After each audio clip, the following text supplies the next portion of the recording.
Muy bien, vamos a empezar ya que ya estamos todos acomodados, salvo Marcos. Ahí va. Falta Marcos. Vamos a empezar orando y luego ya entramos al estudio. Hoy tenemos reunión o estudio especial en vista de que ya viene Navidad. Entonces hoy no vamos a ver Gálatas. Hoy no es Gálatas. Sí, hoy no es Gálatas. Ahorita nos vemos. Vamos a orar para empezar.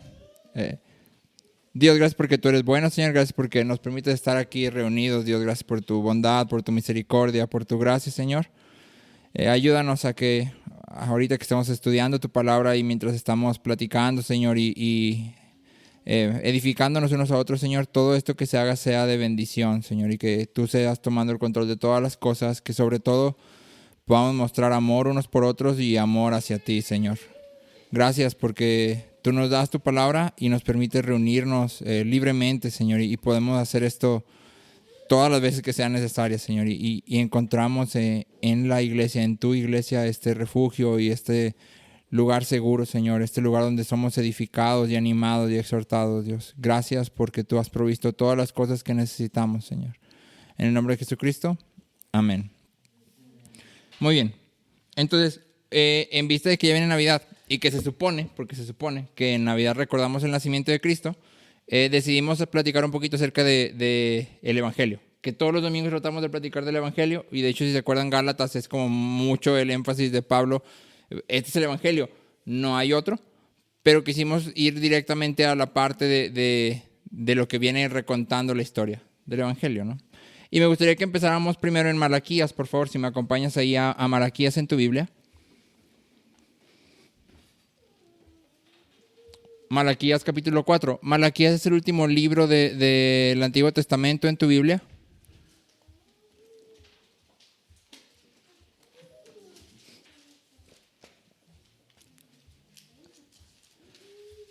Nuestra Biblia está, a diferencia de la Biblia original, la hebrea, está acomodada por temas. ¿Sí? Y en ese orden de temas, Malaquías quedó al final. ¿Sí? Es el último, pero no es coincidencia. Y el capítulo 4 de Malaquías termina con una promesa. El subtítulo dice el gran día del Señor. La promesa es que Dios va a venir, ¿sí? Va a volver a visitar a su pueblo, ¿sí? Y entonces me gustaría que leyéramos el versículo 2 y dice Malaquías 4:2. Pero para ustedes que temen mi nombre, se levantará el sol de justicia con la salud en sus alas y saldrán y saltarán como terneros del establo. Entonces sigue leyendo Malaquías, en realidad todo este capítulo 4 con el que cierra el Antiguo Testamento es una promesa de restauración y de bendición que va a llegar en algún momento. Pero entre Malaquías y el Nuevo Testamento pasan 400 años en los que Dios no habla. Dios permanece en silencio total, ¿sí? Lo último que la Biblia dice aquí en Malaquías es, va a venir el sol de justicia, va a nacer, va a aparecer. Y luego pasan 400 años en los que Dios no dice absolutamente nada.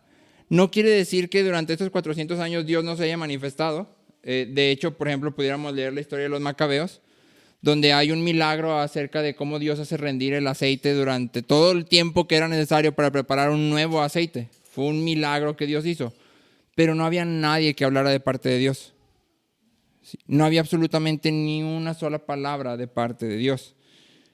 Y esta imagen que el pueblo adquiere en estos 400 años nos es familiar, porque el pueblo estaba conquistado, pero estaba conquistado por aquellos a quienes les había pedido ayuda.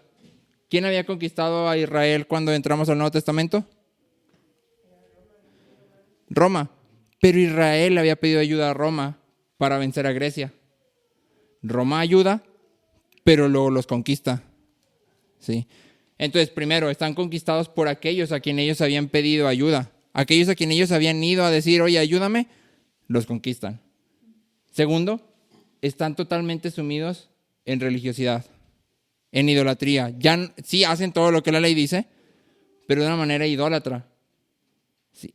Y tercero, Su corazón está totalmente alejado del Dios verdadero. Y en realidad esta escena es lo que hemos visto en Jeremías, en Oseas, o sea, no era algo nuevo para el pueblo. La diferencia aquí fue que Dios permitió que todo esto se desarrollara por 400 años, ¿sí? Entonces, en medio de este, ahora sí que contexto histórico, es lo que vamos a estudiar hoy. ¿Sí? El pueblo está totalmente desviado, conquistado por aquellos que pidió ayuda y totalmente idólatra. Y me gustaría que nos fuéramos por favor a Lucas 1, que es lo que vamos a estar estudiando hoy.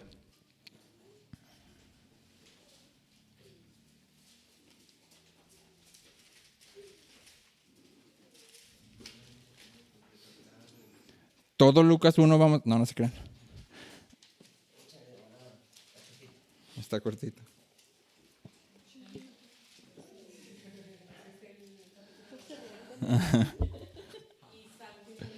Y sí, junto. Entonces, Lucas, el Evangelio de Lucas, y de hecho Hechos también, Lucas tiene una característica muy especial y es que hace muchas referencias al Antiguo Testamento. De todos los evangelios, el de Lucas es el que más voltea a ver al Antiguo Testamento y trae de allá para acá. ¿Sí? Y el énfasis del Evangelio de Lucas es que Cristo es el Cordero inmolado, pero que es poderoso para salvar. Sí, a través de la historia de la iglesia, el Evangelio de Lucas se ha representado con un becerro, un toro. ¿Por qué? Porque simboliza belleza y poder. Que esta es la imagen de Lucas a través de todo su Evangelio de Cristo. Cristo es el Cordero que viene a morir, pero no solo es el Cordero que viene a morir, sino es el Cordero poderoso para salvar. ¿Sí? Y entonces vamos a irnos al versículo 67 y vamos a estudiar este canto o cántico de Zacarías, que se conoce como Benedictus. Y se conoce como Benedictus porque esa es la primera palabra que aparece en el canto de Zacarías. ¿Sí? ¿Quién es Zacarías? Zacarías es el padre de Juan el Bautista y era un sacerdote ya entrado en años. ¿Sí? Algo que me gustaría que notaras conforme vamos avanzando es que al igual que el cántico de María, que está unos versículos atrás, todo lo que Zacarías canta aquí está en tiempo pasado, como si ya hubiera sucedido, cuando aún no sucedía. ¿Por qué? Porque tanto María como Zacarías estaban seguros de que lo que estaban cantando, lo que estaban viendo, era seguro. No había nada que pudiera detener lo que estaba pasando. ¿Sí? Entonces los dos cantan en tiempo pasado, como si ya hubiera sucedido, cuando en realidad no. ¿Sí? Entonces, versículo 67. Solo vamos a estudiar Lucas 1, del 67 al 79. Sí, que este es el canto que se llama Benedictus. En estos primeros capítulos de Lucas hay 4 cánticos. Este sería el tercero, faltaría otro todavía. Sí. Entonces, dice versículo 67. Su padre Zacarías fue lleno del Espíritu Santo y profetizó diciendo. Entonces, aquí hay algo interesante y es esta expresión, fue lleno del Espíritu Santo. En todo el Evangelio de Lucas y en todo Hechos, siempre que encuentres esta frase, fue lleno del Espíritu Santo, lo que sigue es una predicación o una proclamación del Evangelio. Siempre. ¿Por qué? Porque Lucas no está diciendo que de repente tuvieron más Espíritu Santo que antes, sino que lo que está diciendo es esto que dijeron a partir de aquí, totalmente fue inspirado por el Espíritu y nadie lo dudó. O sea, fueron llenos de forma que nadie dudó que lo que estaban hablando era inspirado. ¿Sí? Entonces puedes adelantarte a Hechos y lo dice, Pedro fue lleno del Espíritu Santo y habló. Y entonces viene la predicación de Pedro. ¿Sí? Esteban lleno del Espíritu habló y luego viene la predicación de Esteban. ¿Sí? Entonces para Lucas esta parte de ser lleno del Espíritu siempre tiene que ver con la proclamación del Evangelio y de la palabra. ¿Sí? Entonces así empieza esta parte. Otra cosa que vale la pena mencionar es que para este punto Zacarías ya tenía 9 meses mudo. ¿Por qué? Porque no había creído a la palabra de Dios. Dios había venido, había dicho vas a tener un hijo, Zacarías no cree y entonces Dios lo deja mudo. ¿Sí? Y pudiéramos pensar, órale, qué fuerte. Pero qué increíble que en el primer momento que Zacarías habla, lo primero que sucede es que su lengua se convierte en instrumento del Espíritu Santo. ¿Sí? Entonces, como un contraste en, sí, no creíste y vas a ser enmudecido porque no creíste, pero cuando hables, lo primero que va a suceder es que lo que digas va a ser de parte del Espíritu Santo. Y entonces hay un contraste entre, otra vez, lo que veíamos el miércoles en Oseas, ¿no? La santidad de Dios, pero su bondad también, ¿sí? Entonces dice en versículos 68 y 69, bendito sea el Señor, Dios de Israel, porque nos ha visitado y ha traído redención para su pueblo, y nos ha levantado un cuerno de salvación en la casa de David, su siervo. ¿Sí? Entonces ponte aquí en los zapatos de Zacarías. Imagínate su emoción, su agradecimiento. Imagínate después de tantos años de estar esperando al rey prometido, con el que cierra el Antiguo Testamento, todo lo que los profetas habían anunciado, él lo está viendo ahí en ese momento, o sea, está ante sus ojos. Imagínate la emoción, lo mismo que platicamos con Daniel, ¿no? Cuando está en Babilonia y de repente escucha que se levanta Ciro, el que Jeremías había profetizado, que iba a librar al pueblo. Imagínate la emoción, o sea, él no puede ser, o sea, lo estoy viendo, lo estoy viviendo, qué increíble. Y esto es la parte de Zacarías, entonces imagínate eso cuando Zacarías dice, bendito sea el Señor, porque nosotros lo decimos muy seguido, bendito sea Dios, sí, Dios bueno, bendecido, sí. Pero imagínate en ese punto decir, todo lo que los profetas habían profetizado, todo lo que habían dicho y lo que como pueblo estamos esperando, aquí está llegando. Y entonces Zacarías dice, bendito sea el Señor. Entonces aquí la pregunta creo que es, ¿había Dios olvidado a su pueblo? Porque habían pasado 400 años de silencio sin que Dios hablara nada.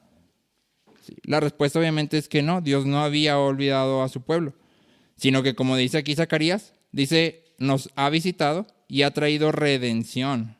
¿Sí? Entonces Dios había venido para traer redención a su pueblo escogido. No sé si notaste que 2 veces Zacarías hace este énfasis, Dios de Israel y luego redención para su pueblo. ¿Sí? Entonces tú y yo sabemos que no todo Israel fue salvo. De hecho, no todo Israel es salvo hoy. Así que la pregunta que sería por lógica es, ¿falló Dios en salvar a su pueblo? Porque Zacarías empieza, Dios de Israel que vino a traer redención para su pueblo. ¿Falló Dios en hacer lo que quería hacer? Y la respuesta lógica es no hay nada que Dios haga que pueda fallar. ¿Sí? Todo lo que Él hace sucede. ¿Sí? Entonces la pregunta es, ¿quién es este pueblo que Zacarías está diciendo trajo redención para su pueblo? ¿Sí? ¿Me puedes acompañar por favor a Gálatas 3? Vamos a pasar por ahí en unos domingos, por favor de Dios. Spoilers. Gálatas 3.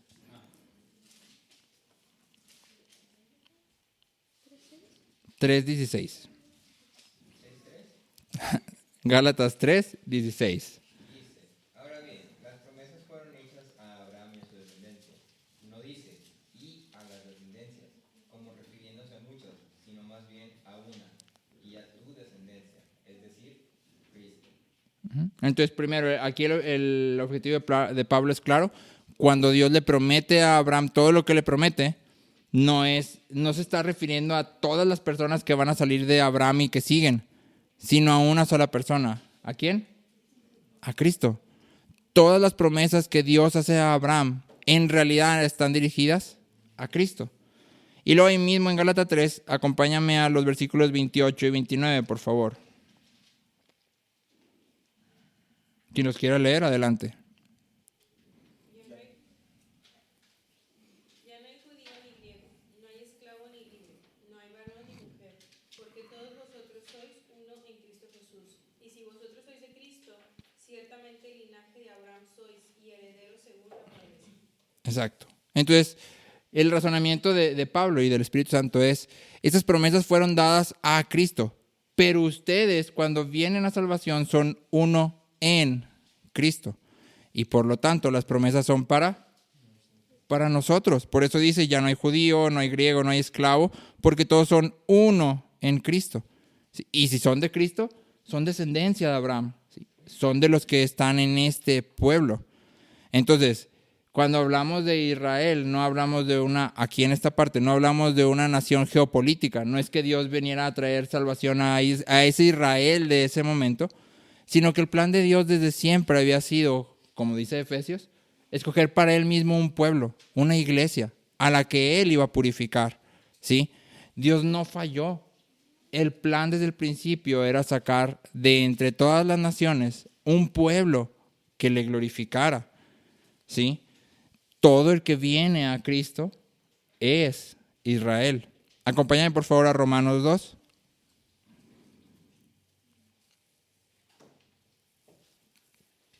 Versículos 28 y 29, por favor, quien los tenga.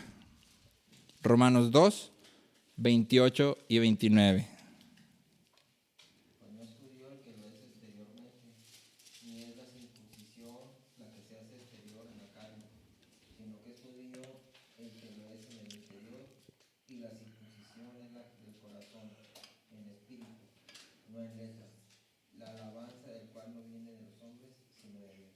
Exacto. Entonces Pablo está diciendo, no es judío el que está circuncidado por fuera, sino el que tiene su corazón circuncidado. Ahora, aquí cabe hacer notar que no está diciendo Pablo, ya vine a Cristo, ahora soy judío, deja hablo en hebreo y deja guardo el sábado. No, está hablando de la promesa, o sea, la promesa que era para ese pueblo, ahora es para los que su corazón ha sido circuncidado. Y nota que dice, la circuncisión es la del corazón por el Espíritu, la alabanza del cual no procede de los hombres, sino de Dios. ¿Quién circuncida nuestro corazón? El Espíritu, Dios mismo. Tú y yo no podemos hacer eso. Es algo que Dios hace, ¿sí? Vámonos de ahí a Efesios 2, por favor. Efesios 2, versículos 12 y 19. 12 y 19. 12 y luego el 19. Ajá.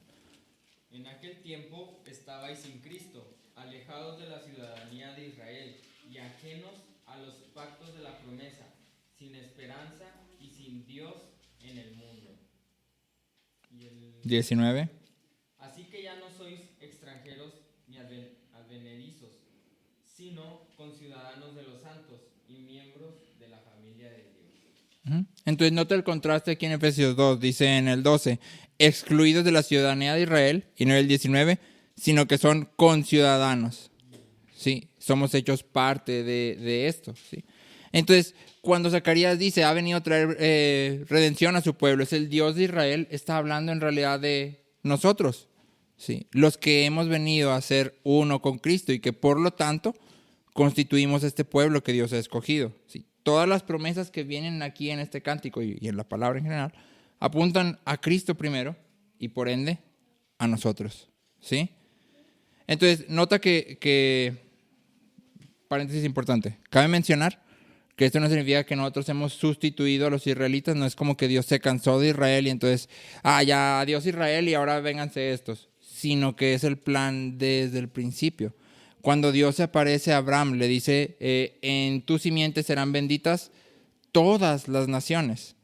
Esa es la promesa desde el principio. ¿Sí? Dios no se cansa de Israel para cambiar de gente, sino que la promesa desde el principio apunta a todas las naciones en Cristo. ¿Sí? Entonces, regresando acá a Lucas, Zacarías dice, nos ha visitado. ¿Sí? Nos ha visitado. Acompáñame por favor a Éxodo 4. Vamos a estar moviéndonos bastante en la Biblia, entonces. Ponle ahí si quieres un separador en Lucas. Éxodo 4, versículo 31. ¿Sí? Esta frase de nos ha visitado marca un contraste. ¿Un contraste entre qué? Entre los 400 años de silencio que habían venido y lo que Dios estaba a punto de hacer o estaba haciendo ya en ese momento. ¿Sí? Éxodo 4, 31, por favor. El pueblo creyó y al oír que el Señor había visitado a los israelitas y había visto su aflicción, se postraron y adoraron.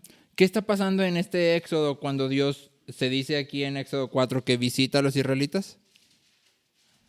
Lo que viene es liberación, exacto. Lo que viene es liberación. Dios visitó a su pueblo y lo que sigue, lo que va a pasar es que Dios los va a libertar. Dios va a mostrar su poder para libertarlos, ¿sí? Entonces, esto que tú y yo leemos aquí como nos ha visitado, se puede entender también como nos ha mirado para redimirnos, para liberarnos, ¿sí? Acompáñame por favor al Salmo 130, versículo 7.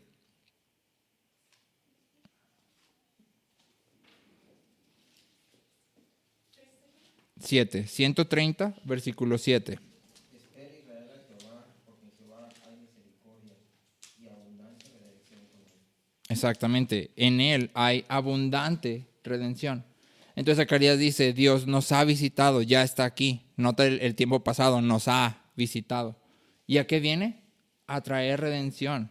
¿Por qué? Porque en Dios hay abundante redención. Entonces, Zacarías está haciendo referencia clara y explícita a Cristo como el Redentor del pueblo. ¿Sí? 7. 137. Y en este fraseo que Zacarías usa, está apuntando también a que todos los patriarcas de la antigüedad fueron salvos de la misma manera. ¿Cómo? Viendo a Cristo. Todas las personas que tú y yo vemos en el Antiguo Testamento son salvas de la misma manera que tú y yo somos salvos hoy. Viendo a Cristo, tomándonos de Él. ¿Sí? No hay aquí un punto en el que todos estos hombres estaban tal vez muertos y luego Cristo viene y entonces ya ellos pueden ser salvos, sino que todos ellos fueron salvos de la misma forma. Y es lo que nos enseña Hebreos 11, que todos estos hombres que se conocen ahí como los héroes de la fe en Hebreos, miraron desde lejos la promesa. ¿Sí? No la alcanzaron, sino simplemente la vieron desde lejos, pero por eso fueron salvos. ¿Cuál promesa? La de Cristo. Ellos miraron a Cristo. Cuando pasamos por Jeremías, no recuerdo bien el capítulo, creo que es por ahí del 40 y algo, veíamos un pasaje donde Jeremías explícitamente apunta a Cristo, dando a entender que él entendía que iba a venir un Cristo. ¿Sí? Entonces, todas estas personas del Antiguo Testamento fueron salvas de la misma manera que tú y yo hemos sido salvos. ¿Cómo? Creyendo en Cristo. ¿Sí? No hay otra manera de hacerlo. Y luego, regresando a Lucas, lo tercero que dice Zacarías en estos 2 versículos, dice, nos ha levantado un cuerno de salvación en la casa de David, su siervo. ¿Sí? Entonces, esta figura del cuerno de salvación en la casa de David son 2 partes. La primera es la de en la casa de David. ¿Qué significa? Simplemente Zacarías otra vez está apuntando al Antiguo Testamento y diciendo, Dios dijo que iba a levantar un rey de la casa de David. Y es lo que está haciendo justo ahora. O sea, justo ahora nos ha levantado, tiempo pasado otra vez, un cuerno de salvación. ¿Por qué un cuerno? Porque en todo el Antiguo Testamento la figura del cuerno representa poder y belleza. ¿Sí?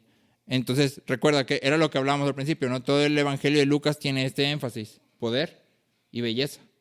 ¿Sí? Entonces, este cuerno es el que trae salvación a los creyentes.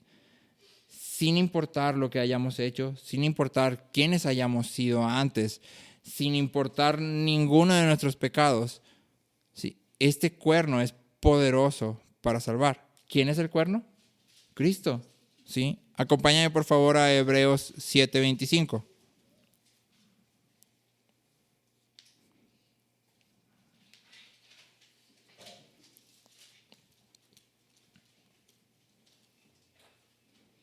Por lo cual puede también salvar perpetuamente a los que por él se acercan a Dios, viviendo siempre para interceder por ellos.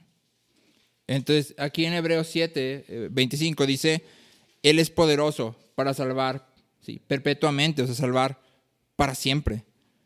¿Sí? ¿Quién? Cristo. Este es el cuerno de salvación que Dios nos ha levantado y que Zacarías está viendo en ese momento y dice, nos ha levantado un cuerno de la casa de David. ¿Sí? Aquí abro el primer paréntesis para preguntas. No sé si alguien tenga alguna duda hasta ahorita. No. Éxodo 4:31. Ajá. ¿No? En mi versión, lo del cuerno, sí, tiene poderoso salvador. Un poderoso salvador, sí, un cuerno de salvación. Muy bien. Ok, seguimos. Lucas, versículos 70 y 71. Dice, tal como lo anunció por boca de sus santos profetas desde los tiempos antiguos, salvación de nuestros enemigos y de la mano de todos los que nos aborrecen.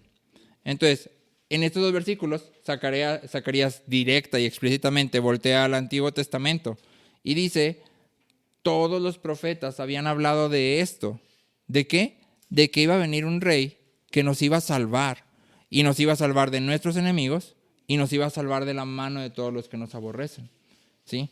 Entonces, en la palabra podemos encontrar algunos enemigos que creo que son como bastante explícitos, todos los conocemos, pero de todas formas no está de más. ¿Sí? Romanos 6:22, por favor.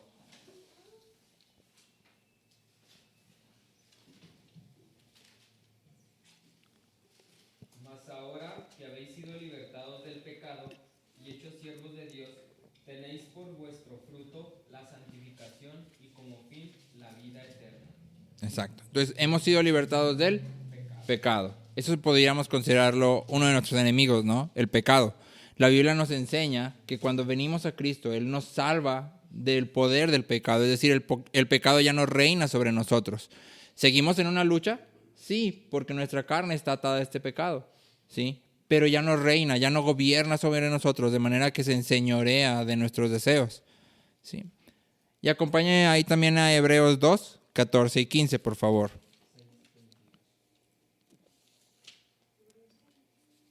Hebreos 2, 14 y 15.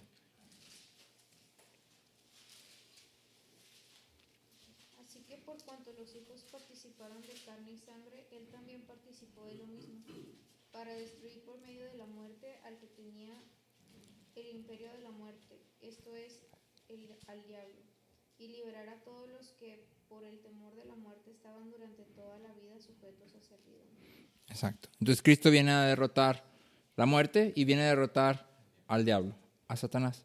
¿Sí? Y lo viene a hacer, dice ahí, cuanto participaron de carne y sangre, es decir, Cristo se puso carne y sangre, vino como hombre, ¿sí? Para de esa forma poder derrotarlo.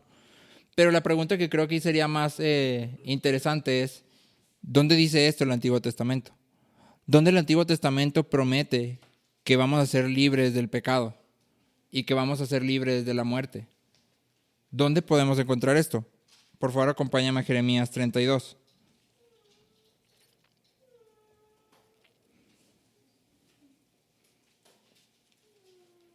Jeremías 32, 39 y 40. Puse creo que me gusta, por eso lo puse. Pero, por ejemplo, lo podemos ver también en Oseas. El miércoles estábamos platicando. Y hablaba Oseas de que Dios va a rugir. Y Él va a traer de todas las naciones a sus hijos. ¿Sí? Es una promesa de que vamos a venir a Él. ¿Sí? En Jeremías está más explícito. ¿Sí? Jeremías capítulo 32, versículos 39 y 40. Te lo leo. Dice, y les daré un solo corazón y un solo camino. ¿Te acuerdas que en Oseas leíamos que el corazón del pueblo estaba dividido? ¿Sí? Y que por esa división cayeron en idolatría. Entonces aquí Dios dice, les daré un solo corazón, o en otras palabras, un corazón unificado, unido, ¿sí? Y un solo camino para que me teman siempre, para bien de ellos y de sus hijos después de ellos. Haré con ellos un pacto eterno de que yo no me apartaré de ellos para hacerles bien, e infundiré mi temor en sus corazones para que no se aparten de mí. Entonces, si te fijas, la promesa aquí en Jeremías es, yo sé que el pueblo no puede. Yo entiendo que el pueblo no puede guardar la ley. ¿Qué es lo que necesitan? Que yo les dé un corazón de carne que me tema. Eso es lo que el pueblo necesita, y por el pueblo me refiero a todos los hombres siempre. Entonces la promesa es, yo les voy a dar este corazón de carne y voy a infundir en ellos temor. De manera que entonces cuando Dios nos da un corazón de carne, somos libertados del poder del pecado. Cuando nos infunde temor de Él mismo, somos libertados del poder de la muerte, ¿sí? ¿Pero quién lo hace? Él. Esa es su promesa. Él dice, yo voy a hacer esto, ¿sí? Entonces, la ley dice, haz. La gracia dice, está hecho. Cristo vence el pecado, vence la muerte, vence a todas las huestes y nos hace partícipes de esta victoria, de esta salvación, sin que nosotros hayamos hecho nada. ¿Sí? Esa es la promesa de Dios. Porque aquí en Jeremías lo que vimos es que el pueblo está totalmente perdido y en idolatría y totalmente desviado. Y la promesa es, yo voy a venir más adelante yo voy a volver y voy a venir y te voy a dar un corazón de carne y te voy a infundir temor. ¿Sí? Acompáñame por favor a 2 de Timoteo, capítulo 1.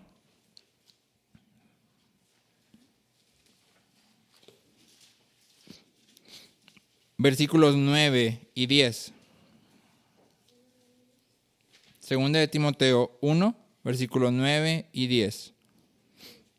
Él nos ha salvado y nos ha llamado con un llamamiento santo, no según nuestras obras, sino según su propósito y según la gracia que nos fue dada en Cristo Jesús desde la eternidad, y que ahora ha sido manifestada por la aparición de nuestro Salvador Cristo Jesús, quien puso fin a la muerte y sacó a la luz la vida y la inmortalidad por medio del Evangelio.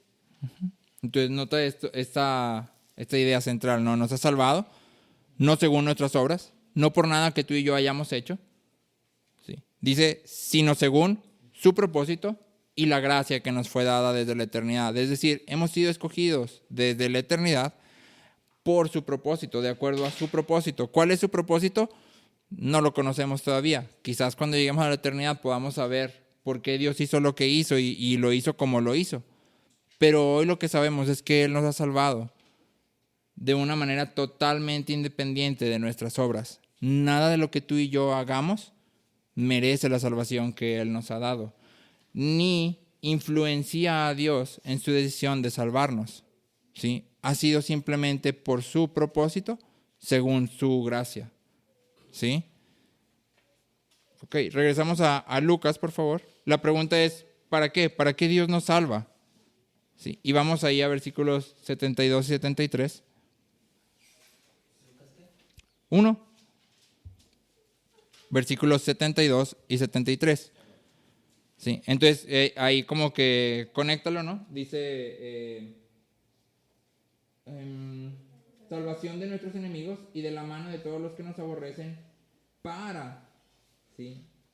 ¿Para qué? Dice, para mostrar misericordia a nuestros padres y para recordar su santo pacto, el juramento que hizo a nuestro padre Abraham.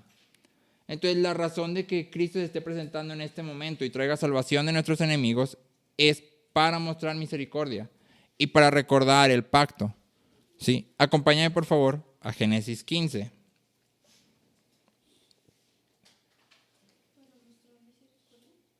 Para mostrar misericordia y para recordar su pacto.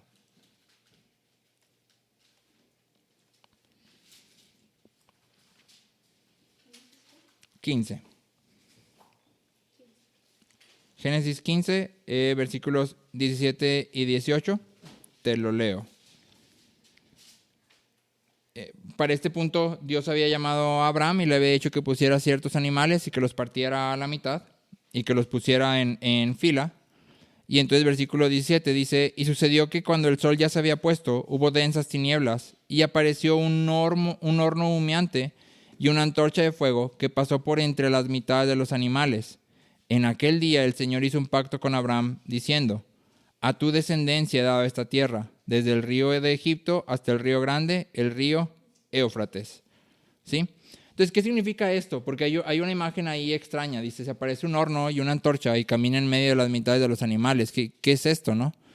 En el tiempo antiguo, y esto también lo pasamos por ahí en Jeremías, cuando se hacía un pacto, se partían ciertos animales, las mitades se ponían a los lados y se dejaba un caminito por el medio. ¿Sí?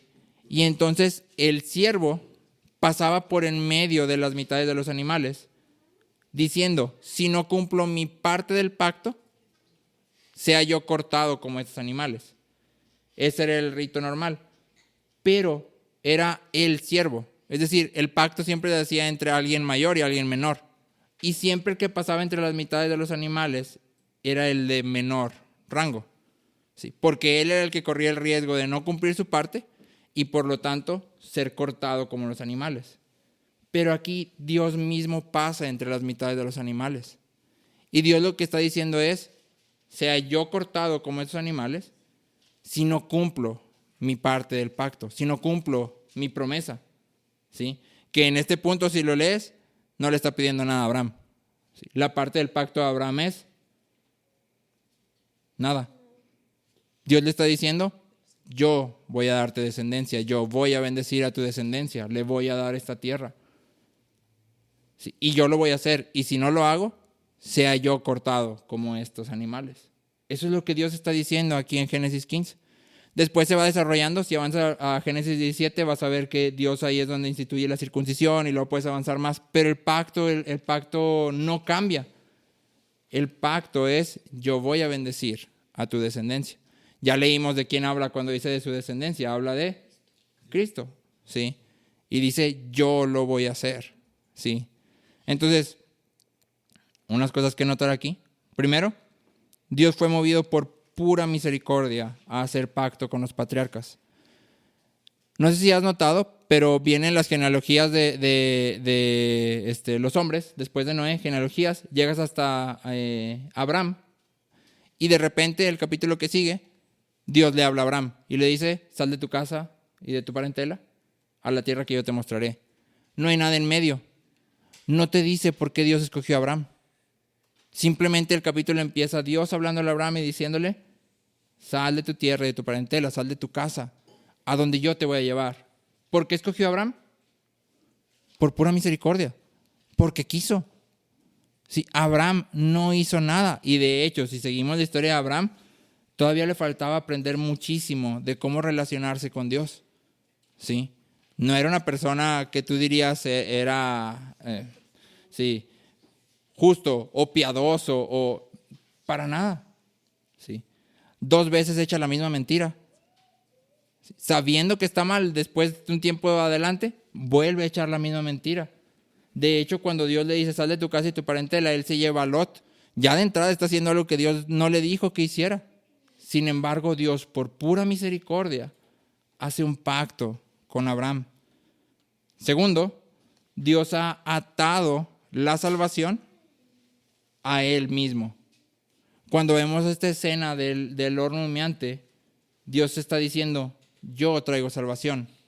Y lo único que depende de esta salvación es yo mismo. O sea, la salvación no está en manos de nadie más que mía. ¿Sí? Tercero, Dios ha mostrado en Cristo cada bendición. Todas estas promesas son mostradas en Cristo. ¿Cómo? ¿A qué nos referimos con esto de que ha mostrado cada bendición? El perdón de los pecados es parte del pacto, pero solo en la sangre de Cristo es cumplido. La justicia es parte del pacto, pero solo en la justificación que recibimos a través del sacrificio expiatorio de Cristo es ofrecida. La vida eterna es prometida, pero solo en la muerte y resurrección de Cristo puede ser encontrada. En Cristo se cumplen todas estas promesas que vemos en el Antiguo Testamento. ¿Sí? En Cristo vienen y son ahora sí, todo esto que yo he prometido, ahí está en Cristo. Y luego lo que se nos ofrece no es la promesa, sino es Cristo mismo. ¿Sí? Entonces, aquí el énfasis en el Antiguo Testamento, o uno de los énfasis, es: la salvación es del Señor. Y es una lección que tú y yo podemos ver repetidas veces en toda la historia del Antiguo Testamento. La salvación es del Señor. Y así empieza en realidad la historia. Cuando Adán y Eva pecan, Dios promete que va a traer un redentor y que Él va a herir la cabeza de la serpiente.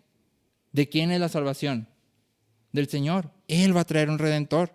Y esa es la línea que hay en todo el Antiguo Testamento. La salvación es del Señor. No solo que Él la va a traer, sino que le pertenece totalmente a Él. Solo Él puede darla, solo Él puede extenderla. ¿Sí? Regresamos a Lucas, por favor.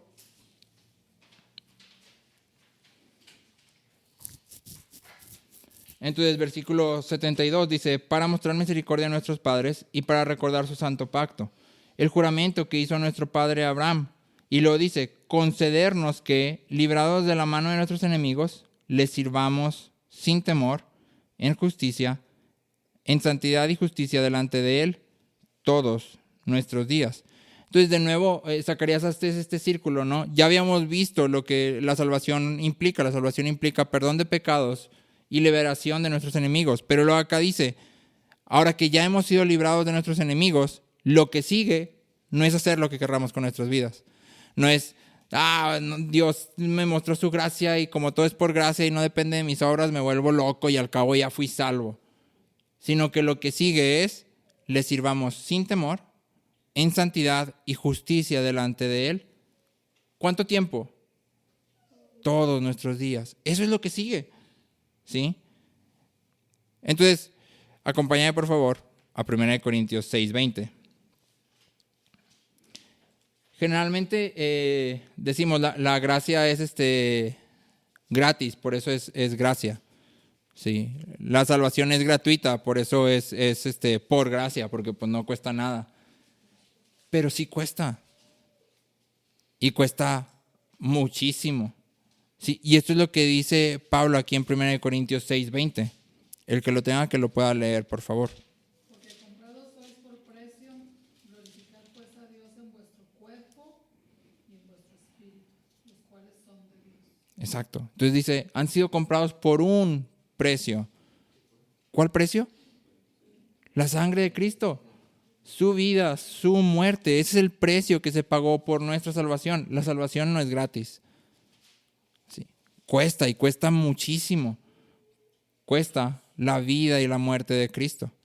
Y entonces Pablo dice, como han sido comprados por un precio, por lo tanto, o sea, lógicamente lo que sigue es que tienes que glorificar a Dios en cuerpo y en espíritu. ¿Sí? En 1 Tesalonicenses 4:7, 1 Tesalonicenses 4:7 dice, porque Dios no nos ha llamado a impureza, sino a santificación. Entonces Cristo viene, se revela en nuestras vidas, nos trae a salvación, nos liberta de la mano del enemigo, del pecado, de Satanás, de la muerte, y hace un llamado a nuestras vidas. Y ese llamado es a glorificarlo en cuerpo y espíritu y a santificarnos. Ese es su llamado, ¿sí? Entonces, algo que sí me gustaría hacer aquí como un espacio claro es el énfasis en el Nuevo Testamento no es el de obediencia para salvación. No obedecemos para ser salvos. Si pudiéramos obedecer para ser salvos, Cristo no tendría que morir. Eso es lo que la ley ofrece. La ley ofrece salvación por obediencia. ¿Sí? Si alguien quiere obedecer hasta ser salvo, ahí está la ley. Ese es el camino. Lo que Cristo ofrece y lo que el Nuevo Testamento nos enseña es que obedecemos a raíz de la salvación. Somos salvos y a raíz de esa salvación, cuando volteamos y vemos y decimos, Dios ha sido tan bueno con nosotros y ha mostrado una gracia y una misericordia que no merecemos y que nunca podríamos merecer, lo que debe de nacer de nuestros corazones es obediencia. ¿Sí? Acompáñame por favor a 1 de Juan, capítulo 2, versículo 3.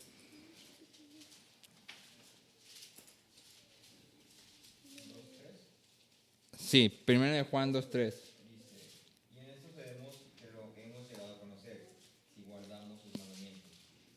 Exactamente. Nota la condicionante. ¿Sí? ¿Quieres saber si lo conoces? Es porque la evidencia es que guarda sus mandamientos. ¿Sí? Entonces, la razón de guardar sus mandamientos es que lo conoces. ¿Sí? No guarda sus mandamientos para conocerlo. Guarda sus mandamientos porque lo conoces. ¿Sí? Y ese es el énfasis en el Nuevo Testamento. En Filipenses 2, versículos 12 y 13, dice, ocúpense en su salvación con temor y temblor. Esta palabra ocúpense también se podría traducir como pongan a trabajar. Entonces Pablo les está diciendo a los filipenses, pongan a trabajar su salvación con temor y temblor. ¿Por qué temor y temblor? En todas las cartas de Pablo, cuando escuches esta frase de temor y temblor, lo que Pablo está diciendo es reconocimiento de mi incapacidad. ¿Sí? Conciencia de que yo no puedo, de que yo no soy capaz de hacer esto. Entonces Pablo, si te lo ofrece de otra forma, dice, pon a trabajar tu salvación, pero siendo consciente de que tú no puedes. Versículo que sigue, versículo 13, dice, porque Dios es quien obra en ustedes tanto el querer como el hacer para su buena intención. ¿Sí? Entonces cuando tú y yo ponemos a trabajar nuestra salvación, sí, no quiere decir que yo me levanto en la mañana y yo me pongo pilas y yo decido ya no voy a volver a pecar y hoy sí voy a ser bien santo y me levanto y pum, ya soy bien santo. Si eso fuera, estaríamos yo creo que todos en el cielo, porque yo creo que todos hemos levantado un día y hemos dicho, no quiero, o sea, yo no quiero pecar, no ando buscando ahí, a ver ahora en qué peco, a ver ahora en qué. Sí, Pero no es así, sino que es Dios quien va santificándonos. Él va obrando en nosotros poco a poco. ¿Significa esto que yo no hago nada? No, significa que yo pongo a trabajar mi salvación, como dice Filipenses, pero siendo consciente de que yo no puedo. Me levanto y digo, Dios, no quiero pecar contra ti. Ayúdame, que tu espíritu me fortalezca, que seas tú obrando en mi corazón, ayúdame. Sí, me deshago de todo lo que estorba, quito todo lo que me hace tropezar y entonces sigo caminando, dependiendo de Él. ¿Sí? Esa es la forma en que debemos de abordar esto. Agustín de Hipona dice, lo que Dios demanda, Dios da. ¿Qué significa esto? Que si Dios demanda amor, ¿quién nos da amor? Él. Él nos provee del amor. Si Dios demanda obediencia, ¿quién nos da esa capacidad de obedecer? Él. Lo que Dios demanda, Dios da. No hay nada que pueda salir de nosotros mismos. ¿Sí? Entonces, Zacarías, regresando a Lucas, extiende esta parte de que le sirvamos y añade que debemos de servir sin temor. ¿Sin temor de qué? Sin temor del juicio. No podemos estar fluctuando entre esperanza y miedo. No podemos dudar del favor de Dios hacia nosotros.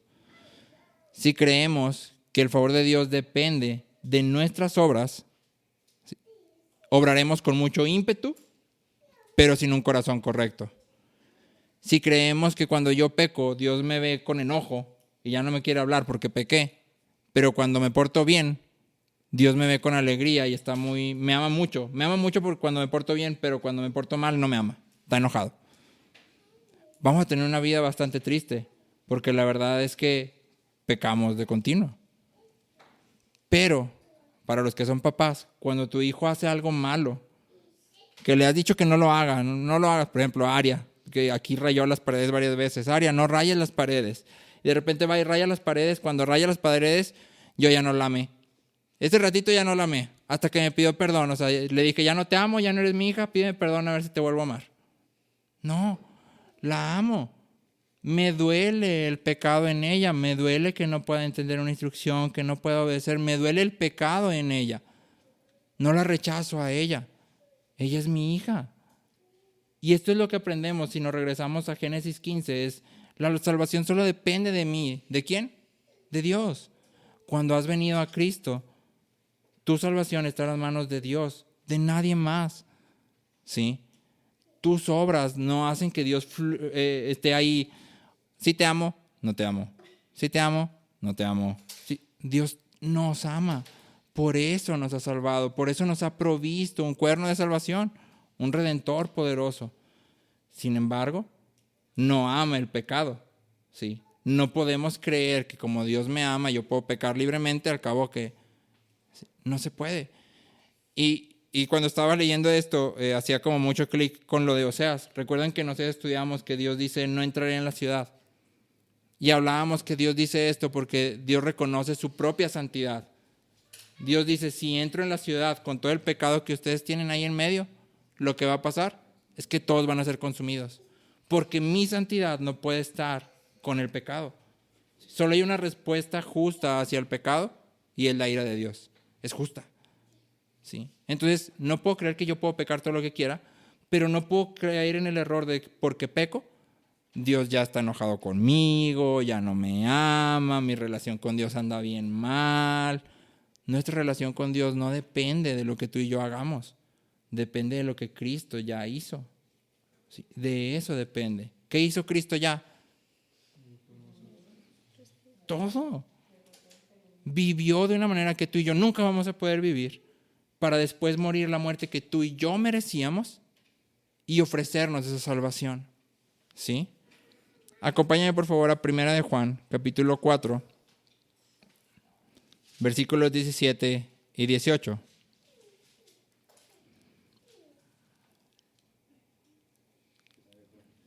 Primera de Juan, capítulo 4, versículos 17 y 18. ¿Sí?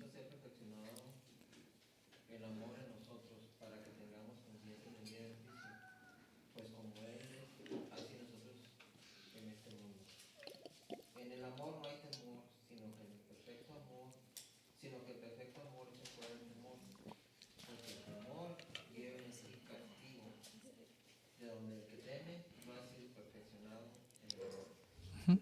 Entonces, este versículo 18 lo conocemos. El amor echa fuera el temor. Y lo usamos para todo. ¿Sí? No, me da miedo la película de... No, el amor echa fuera el temor. Ya no tengas miedo. No está hablando de eso. O sea, no está hablando de eso. Y te fijas, el énfasis de Juan es: no hay temor del juicio. El perfecto amor, el amor de Dios, echa fuera el temor del juicio. Cuando yo entiendo que Dios me ama, yo no tengo miedo del juicio que viene. Sí. Entonces es importante que tú y yo, antes de poder adorar a Dios correctamente, tengamos esta conciencia en paz. ¿Sí? ¿En qué sentido? En que no temo el juicio. Dios ha venido, Dios me ha llamado. ¿Sí? Estoy aquí, Cristo me ha salvado. No temo el juicio. ¿Sí? Eso es algo que tú y yo tenemos que tener mucho cuidado. ¿Ok? Pero esto no significa que no debo de tener temor. Hay un temor que debe permanecer en nosotros. Acompáñame al Salmo 130, por favor.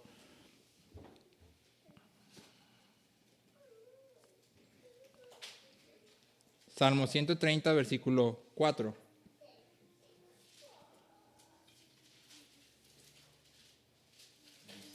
Pero en ti hay perdón para que seas temido. Entonces, este salmo me gustó mucho porque es: en ti hay perdón para que seas temido. O sea, yo pudiera conectar el temor de Dios con cualquier cosa, menos con pensar en su perdón. Sin embargo, el salmista, el Espíritu Santo, dice: en ti hay perdón para que seas temido. ¿Sí? Saber que Dios es santo, poderoso, majestuoso, es totalmente diferente a nosotros y que nos perdona, una de las cosas que debe producir en nosotros es temor. Temor de Dios. ¿Sí? Reconocer, como leíamos en Oseas, yo soy hombre, Él es Dios. ¿Sí? Y su perdón me infunde temor. Que otra vez, esta es una de las promesas que leímos en Jeremías, ¿no? Yo voy a venir e infundiré mi temor en ellos. ¿Sí? Entonces, no tengo miedo del juicio, no dudo de la salvación que Cristo ha venido a traer, pero sí tengo temor de Dios, de su santidad y de su misericordia tan grande y tan vasta. ¿Sí? Entonces, aquellos que han sido reconciliados con Dios, aquellos que Dios ha reconciliado con Él mismo, son invitados y guiados a acercarse a Él de manera voluntaria y con un deseo de adorarlo lleno de gozo por su bondad, por la bondad de Dios. Dios nos ha reconciliado con Él mismo en Cristo, protegiéndonos del temor y encomendando nuestra salvación en su propia mano. Sí, acompáñame a Miqueas 4:4.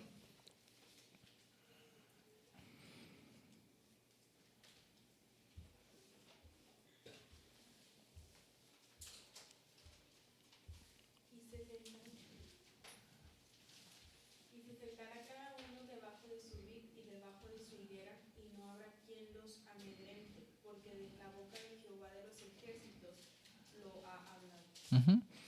En mi versión, en Miqueas 4:4, el último pedacito dice: y no habrá quien los atemorice, porque la boca del Señor de los ejércitos ha hablado. De nuevo, Miqueas 4 es una promesa del Redentor que viene. Y dice: no habrá quien los atemorice. ¿Por qué?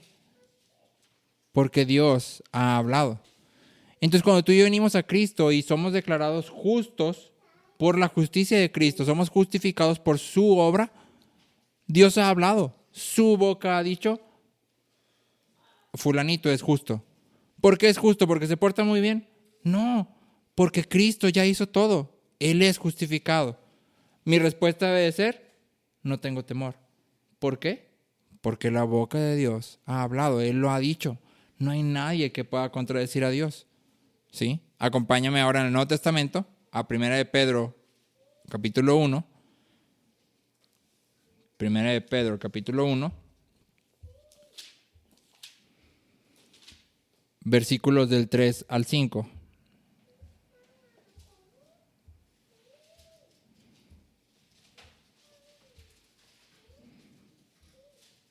Primera de Pedro, capítulo 1, versículos del 3 al 5. Sí, tal. Bendito sea el Dios y Padre de nuestro Señor Jesucristo, quien según su gran misericordia nos ha hecho nacer de nuevo a una esperanza viva, mediante la resurrección de Jesucristo de entre los muertos, para obtener una herencia incorruptible, inmaculada y que no se marchitará, reservada en los cielos para ustedes. Mediante la fe, ustedes son protegidos por el poder de Dios, para la salvación que está preparada para ser revelada en el último tiempo. Entonces nota lo que Pedro dice, es, nos ha hecho nacer de nuevo. ¿Quién nos ha hecho nacer de nuevo?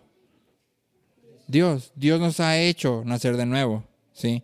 Y luego dice, mediante la resurrección, para obtener una herencia incorruptible, que no se va a marchitar. Y luego versículo 5, mediante la fe, ustedes son protegidos para la salvación, ¿sí? Cuando tú y yo venimos a Cristo y permanecemos en Cristo, estamos seguros. No hay temor. Cristo en Juan dice, de las que me has dado, ninguna se ha perdido, ¿sí? De las que me has dado, nadie me las puede arrebatar. Entonces, Pablo dice en Romanos, ¿qué podrá separarnos? ¿Sí?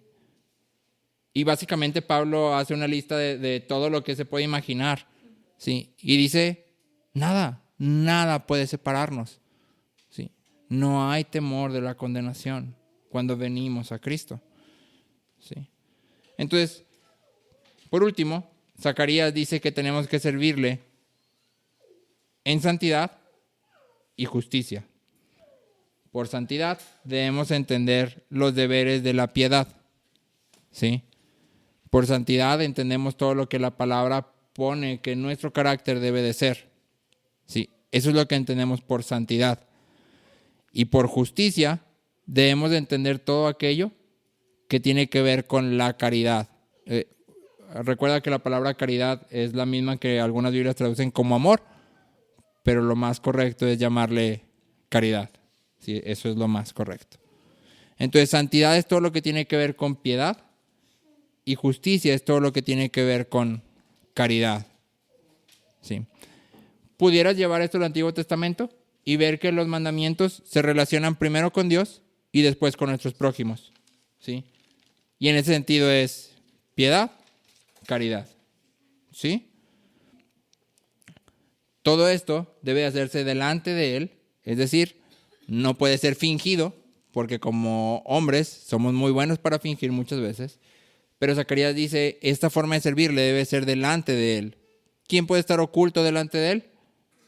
Nadie. Él lo ve todo, Él lo conoce todo. ¿Sí? Y por último, debe hacerse todos los días de nuestra vida. Así como nuestra redención es eterna, nuestra adoración también debe ser eterna. Empieza en el momento que venimos a Cristo para no terminar nunca. ¿Sí? Muy bien, aquí abro otro paréntesis para preguntas. No sé si alguien tiene alguna duda. Es que pero dijiste que el llamado de Cristo es, dijiste que santificarnos y otra cosa, pero no me acuerdo cuál es la otra cosa. Después de 1 Tesalonicenses 4:7. Dijo dos mandamientos. ¿Qué versículo estás? Juan 2:3. Haz de cuenta que fue entre estos dos, pero no. Para glorificarlo.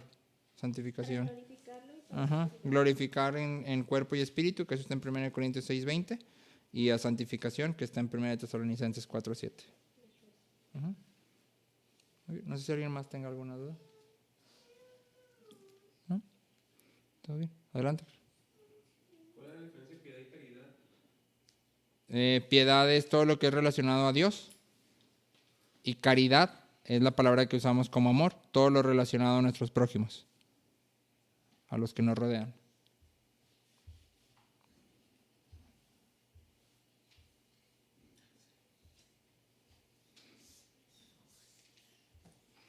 ¿Y por qué la piedad con la santidad? Es que llegué tarde. Déjame regreso. Dice, estamos aquí leyendo lo de Zacarías. Dice 75. Le sirvamos sin temor en santidad y justicia delante de Él todos nuestros días. Entonces, por santidad entendemos piedad, es decir, todo lo que es relacionado a Dios mismo, ¿sí? Eso es lo que entendemos por santidad. Y por justicia entendemos todo lo que tiene que ver con caridad, todos los deberes de la caridad. Sí, con el prójimo. Lo contrastábamos muy rápido con los mandamientos en el Antiguo Testamento. Los primeros tienen que ver con Dios, con la forma en que nos relacionamos hacia Dios. Y los que siguen tienen que ver con la forma en que nos relacionamos hacia la gente que nos rodea. Sí, santidad y justicia. Muy bien. Avanzamos entonces. Versículo 76. Del 76 al 78, Zacarías empieza a hablar exactamente de su hijo Juan y del oficio que Juan sostiene como profeta. Entonces, versículo 76 dice: y tu niño serás llamado profeta del Altísimo, porque irás delante del Señor para preparar sus caminos, para dar a su pueblo el conocimiento de la salvación por el perdón de sus pecados, por la entrañable misericordia de nuestro Dios, con que la aurora nos visitará desde lo alto. Entonces, Juan el Bautista es el último de los profetas del Antiguo Testamento. No en el sentido de que aparezca en el Antiguo Testamento, sino que toma todo lo que los profetas del Antiguo Testamento habían dicho y lo predica explícitamente. ¿Sí? En el Antiguo Testamento Cristo estaba ahí, pero velado. ¿Sí? Juan viene y toma todo eso y explícitamente dice: viene Cristo. Y cuando ve a Cristo dice: este es Cristo. ¿Sí? Este es el que le estoy diciendo. Pero es el último de los profetas del Antiguo Testamento por la forma en que desarrolla su oficio. ¿Sí? Después de que Cristo empieza su ministerio, ya no vemos profetas como a Juan. ¿Sí? Se acaban ahí. Entonces, esto lo puedes checar si quieres en Mateo 11, del 13 al 15. En Mateo 11, del 13 al 15. Y ahí en Malaquías 4 que leímos al principio. ¿Sí? Entonces, el ministerio de Juan o el oficio de Juan era ir delante del Señor y preparar su camino. ¿Cómo iba a preparar su camino? A través de la predicación. ¿Sí? Juan iba a traer conocimiento del Señor. ¿Sí? Conocimiento de la salvación por el perdón de pecados. ¿Sí? Acompáñame por favor a 2 Corintios 5:19. 2 Corintios 5:19. Efesios nos dice que todos somos hijos de ira, en el sentido de que todos como pecadores lo que merecemos es ira. Sí, esa es la respuesta justa de Dios al pecado. Sí, y Juan viene a dar conocimiento de salvación por el perdón de pecados. Sí, en 2 Corintios 5:19 dice: es decir, que Dios estaba en Cristo reconciliando al mundo con él mismo, no tomando en cuenta a los hombres sus transgresiones. ¿Sí? Entonces, Dios reconcilia en Cristo. ¿Cómo? No tomando en cuenta a los hombres sus transgresiones. Esa es la forma en que somos reconciliados. ¿Sí?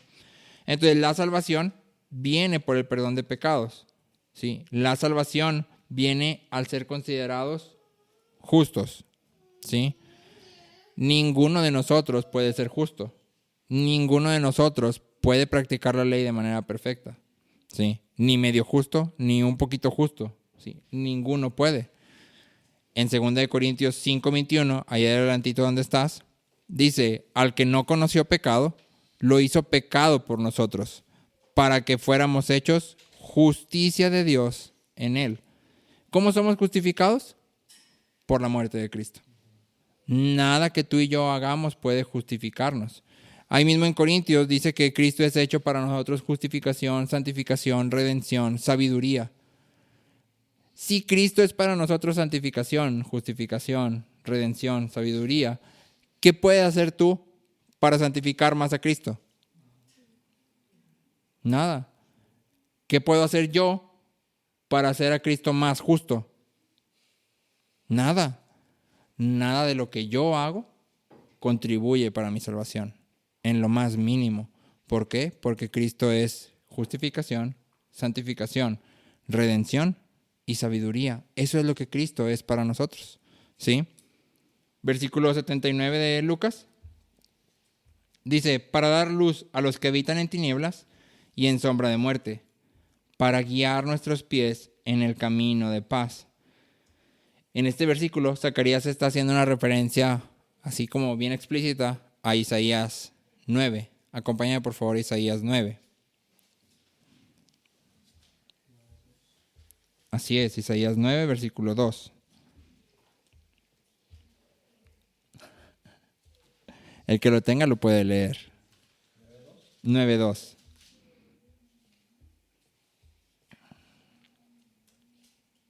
Dice, el pueblo que andaba en tinieblas ha visto gran luz. A los que habitaban en tierra de sombra de muerte, la luz ha resplandecido sobre ellos. Exacto. Entonces, el pueblo que andaba en tinieblas. Tinieblas aquí en esta parte de Isaías no habla acerca de pecado, sino de una oscuridad tan densa que es imposible ver. ¿Sí? No éramos capaces tú y yo de reconocer el camino por el cual debíamos de andar. ¿Sí? No podemos, de hecho, ningún hombre hoy fuera de Cristo tiene la capacidad de voltear a Cristo y reconocerlo como Cristo. Si antes no viene y dice, ha visto gran luz, a los que habitaban en tierra de sombra de muerte, la luz ha resplandecido sobre ellos. ¿Qué tiene que suceder? La luz tiene que resplandecer sobre ellos para que puedan entonces ver a Cristo. ¿Qué es lo que pasa contigo y conmigo? Dios viene y se revela a nosotros, de manera que podemos ver aquello que antes no veíamos. ¿Sí? Fuera de Cristo no hay luz que da vida, sino solo oscuridad que ciega. Esta luz es el privilegio de la iglesia. Acompaña mismo en Isaías, capítulo 60, versículo 2. Isaías 60, versículo 2. De la iglesia. Isaías 60, versículo 2. Quien lo tenga lo puede leer, por favor. Porque he aquí que tinieblas cubrirán la tierra y oscuridad los pueblos. Mas sobre ti nacerá Jehová y sobre ti se revista su gloria. Exactamente, sí. Entonces, aquí está hablando directamente a Sión o a la iglesia y dice, sobre ti amanecerá el Señor, sobre ti aparecerá su gloria. Mientras por fuera todos están en tinieblas y en densa oscuridad, la iglesia tiene a Cristo como su luz, ¿sí? Entonces, esta luz tiene una función más, además de que podamos ver a Cristo, tiene una función más que Zacarías dice, y es guiar nuestros pies en el camino de paz. Esta palabra paz en hebreo, que todos no sabemos, es shalom, denota toda clase de prosperidad. ¿Sí? Shalom no solo significa como que estés en tranquilidad, sino es una palabra que hace referencia a todo tipo de prosperidad. ¿Sí? Y entonces podemos entender que aquí Zacarías está hablando de que Cristo es el autor de la bendición completa. No hay ninguna necesidad de que tú y yo busquemos fuera de Él. Cuando dice que guía nuestros pasos en el camino de la paz, está hablando de que Cristo es ese shalom. ¿Sí? Cristo es esa prosperidad en todos los sentidos. No hay nada que tú y yo podamos encontrar fuera de Él. ¿Sí? Así que este es el Evangelio. Estas son las buenas nuevas. ¿Cuáles? Que Dios nos ha visitado para traernos salvación, cumpliendo sus promesas y su pacto con Abraham. Ha sido motivado por amor y misericordia y ha hecho todo lo que nosotros no podemos. En Cristo Él ha vivido una vida justa y ha muerto como un pecador en nuestro lugar. Nos provee por medio de su Espíritu de todo lo que pide de nosotros para que podamos servirle con temor, en santidad y justicia durante todos nuestros días. Pero también a través de la resurrección de Cristo nos ha provisto un sumo sacerdote que intercede por nosotros y nos guía en nuestro caminar. Las buenas nuevas, si lo tuviera que resumir así súper resumido, es que nada depende de nosotros. Si las cosas dependieran de mí, Aarón, tendría mucho miedo. Pero la buena nueva es, nada depende de ti, nada depende de mí. Él, Cristo, Dios, lo ha hecho todo y en amor nos invita a entrar en su reposo y dejar nuestras obras. Esto es lo que dice Hebreos. Entra en el reposo. ¿Sí? Dios nos invita a su sábado. ¿Qué se hacía en el sábado? Ninguna labor. Ningún trabajo, exactamente. Descansabas. Y esa es la invitación que Cristo nos hace. Entra en el reposo. ¿Sí? Quisiera terminar con esta cita de Bavinck. Bavinck era un teólogo holandés. Y dice, la ley procede de la santidad de Dios, el evangelio de su gracia. La ley es conocida por medio de la naturaleza. La naturaleza haciendo referencia a que todos entendemos desde que nacemos que hay cosas buenas y malas. Nadie nos tiene que decir que matar a otra persona es malo. Todos tenemos eso dentro de nosotros, ¿sí? Entonces dice, la ley es conocida por medio de la naturaleza. El evangelio, solo por medio de la revelación. La ley demanda justicia perfecta. El evangelio la concede. La ley guía a las personas a la vida eterna por medio de las obras. Y el evangelio produce buenas obras desde las riquezas de la vida eterna concedida por fe. La ley condena, pero el evangelio absuelve. Y ese es el evangelio, que entendemos que no hay nada en nosotros que merezca ser salvado. Y una vez que hemos sido salvados, no hay nada en nosotros que pueda contribuir a esta salvación. Todo ha sido hecho por Él. Y lo que Cristo hace es ofrecernos toda su obra.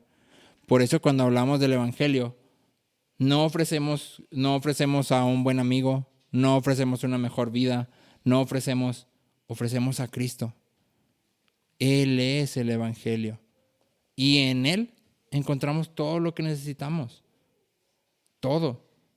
¿Sí? ¿Significa esto que nuestra vida va a ser miel sobre hojuelas, sobre ruedas, todo va a ser rosa? No, para nada. Pero sí significa que en Cristo vamos a encontrar esta perfecta paz. Y vamos a vivir sin temor del juicio, entendiendo que Él lo ha hecho todo.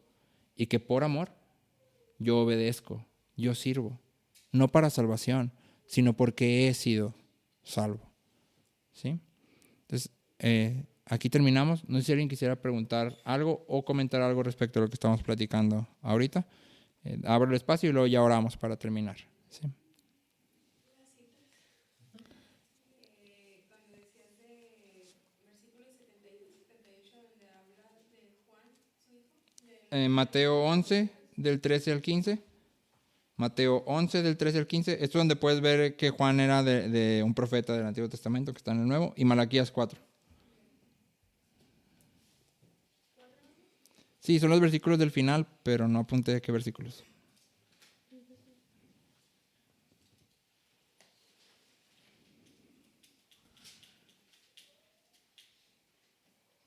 ¿Nadie? Muy bien, entonces oramos para terminar. Oramos también por ofrendas de una vez. Dios, gracias porque tú has sido bueno, Señor. Gracias porque nos has visitado, porque has traído redención para nosotros, porque en Cristo has vivido de la forma que nosotros no podemos vivir y sufriste una muerte que nosotros merecemos. Resucitaste y lo que nos ofreces es esta justicia que tú cumpliste y que nosotros no podemos cumplir bajo ninguna circunstancia. Gracias porque nos has alumbrado, porque podemos verte y contemplarte, porque aunque es solo una parte de lo que podemos ver hoy, cuando volteamos a ti, lo único que podemos hacer es quedar asombrados y maravillados por tu inmensa santidad, por tu amor, por tu misericordia revelada a nosotros. Gracias, Señor, porque tu relación con nosotros no depende de nosotros. Si dependiera de nosotros estaríamos perdidos. Pero tú nos conoces y sabes que somos carne y que fallamos. Y aún así nos has amado y nos sigues amando, Señor. De manera que no tenemos que temer el juicio, sino que podemos descansar en ti, en lo que tú ya has hecho. Y lo que te rogamos, Dios, es que esta gracia que tú has derramado en nuestros corazones produzca esos frutos dignos de arrepentimiento. Que nuestra vida sea una vida que te glorifique. Que nuestro hablar, nuestro andar, nuestro pensar, Señor, sea un día a día de glorificarte, de honrarte, Señor. Que la gente que nos vea pueda ver, Señor, que nos has salvado. Que vivimos en un proceso de santificación que tú estás haciendo en nuestros corazones, Dios. Que esta gracia no sea en vano, Señor, y que no creamos que porque tú te has revelado a nosotros, eso ya es suficiente, sino que vivamos de tal forma que podamos entender que nuestros días son pocos y que no podemos nunca pagarte lo que has hecho. pero que nos esforcemos por amarte y por honrarte, Dios. Gracias, Señor. Te pedimos por las ofrendas, te rogamos que nos des sabiduría para administrar nuestros bienes, que seas tú, Señor, poniendo en nosotros esta mentalidad de que todo es tuyo, Señor, y que al final todo lo que nosotros hacemos es también algo que tú estás haciendo a través de nosotros, y por lo tanto debemos de considerarlo así, Señor, que podamos ser sabios en cómo administramos y cómo utilizamos lo que has puesto en nuestras manos. Te pedimos también por los alimentos, Señor, bendícelos y dales a los que no tienen, papá. En el nombre de Jesucristo, amén.